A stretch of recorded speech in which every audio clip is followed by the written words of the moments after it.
જી sir. Surat શહેરના Limbayat police station ખાતે ગઈકાલે 2 વાગ્યાના અરસામાં વહેલી સવારે એક બનાવ બન્યો હતો, જેમાં મર્ડરની ઘટના હતી.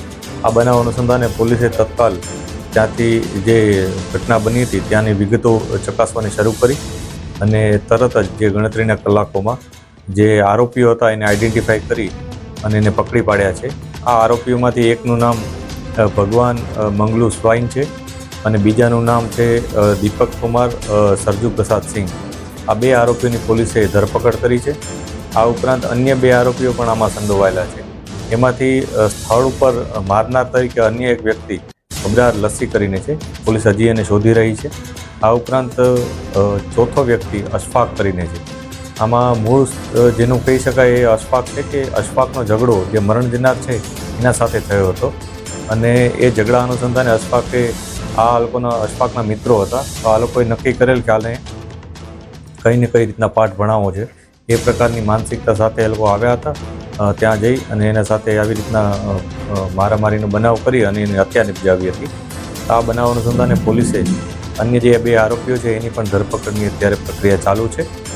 જે ઘટના છે એમાં 2 આરોપીઓ જે પકડાયા છે, દીપક કુમાર અને ભગવાન મંગલુ સ્વાઈન, આ બંને વિરુદ્ધ અગાઉ પણ એક ગુના છે, જેમાંથી દીપક કુમાર વિરુદ્ધ ડિંડોલી ખાતે કોરોના વખતેનો જે 188નો કેસ હતો એ અને જે જાહેરમાં જુગાર રમીને કરતો હતો એ પ્રકારનો કેસ નોંધાયેલો છે. આ ઉપરાંત જે અન્ય વ્યક્તિ છે ભગવાન સ્વાઈન, એના વિરુદ્ધ 135 જીપી એક્ટ 135નો ગુનો નોંધાયેલો છે.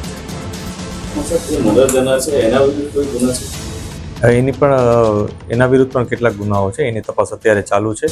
આ ઉપરાંત અન્ય જે લોકો સંકળાયેલા છે એના વિરુદ્ધ પણ અમે જે તપાસી રહ્યા છીએ કે એમાં કોણ કયા પ્રકારના ગુનાઓમાં સામેલ હતા.